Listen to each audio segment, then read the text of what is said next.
Hi, it's Steve from PartSelect. Today we're going to show you how to change the water filter housing on your refrigerator, and it's a really easy job.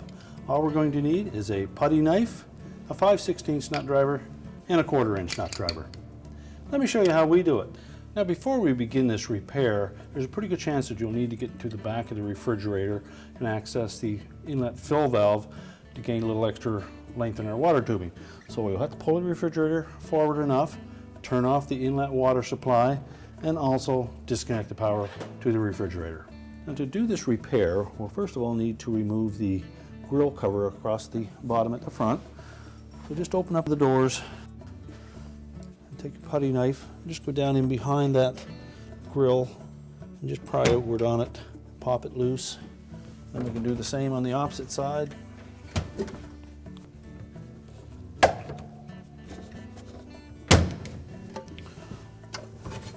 Show you the arrowhead connectors on the back of that grill that fit into the spring clips that are mounted to the frame. So just set that aside. We can now close those doors up. Now with the grill removed, we can next just pull that filter out of the housing.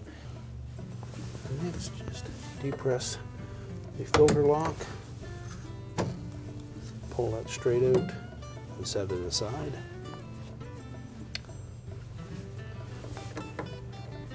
Remove the two 5/16 screws.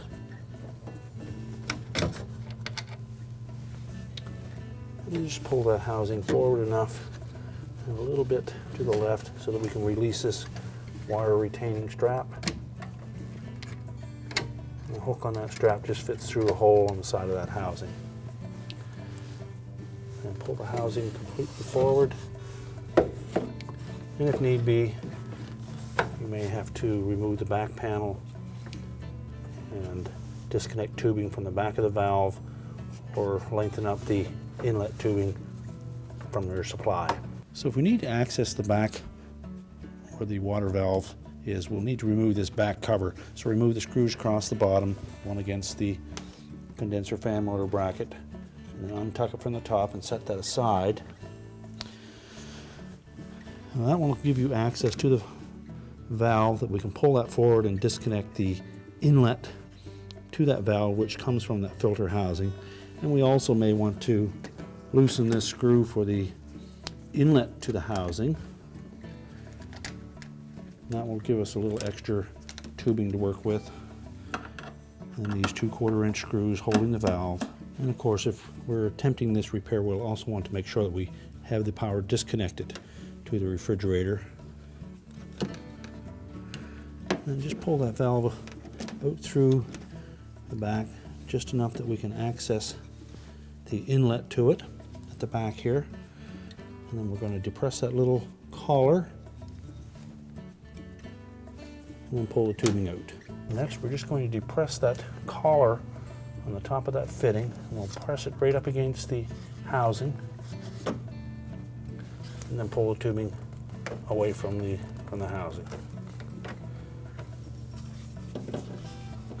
Same for the opposite one, and then discard the old housing. Now next we're going to retrieve the tubing, pull that forward, and then we'll fully insert it into these couplings until the bottom's out. So you need to get a good grip on that tubing, press it all the way in, and then pull back on it, and that will lock it in place. Next, we'll slide that housing back into position, making sure that we don't kink that tubing. You may need to go to the back of the refrigerator to pull any excess out of the way. And before we attach it, we'll drop that retaining strap into the hole on the side, press it back into position, and then install the 5/16 screw, tighten those securely. Next, we'll reinstall the filter, keeping the closed side of that cap in the up position.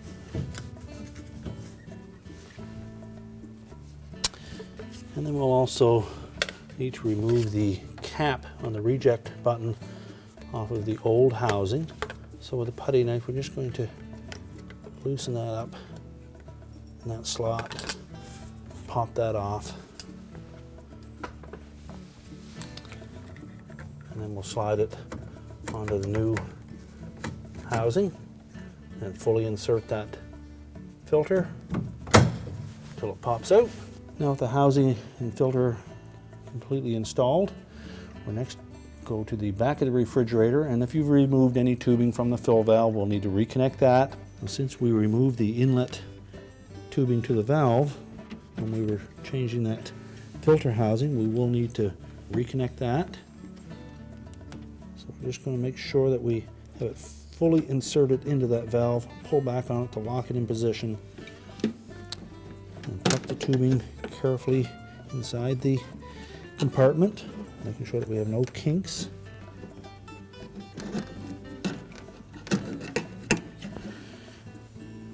And reinstall the two machine screws that hold that bracket to the side of the cabinet. And we can also pull the inlet to that filter housing, line that up, reattach the screw to the back of the cabinet, and just check and make sure that we have no kinks in that tubing and it's not restricting anything. And then we can reinstall the back panel. And then we can turn the water supply back on and check for any leaks, particularly where the fitting is at the back of the housing. And if everything is okay, we can next install the grill. And that is easier if we open the doors fully, then line up those arrowhead connectors.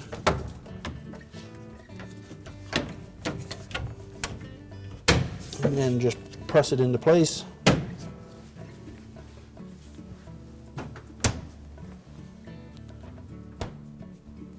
And we suggest that you run the water through the dispenser for a couple of moments just to clear any air that may have gotten into the lines. And then your repair is complete. I told you it was an easy job. Thanks for watching, and good luck with your repair.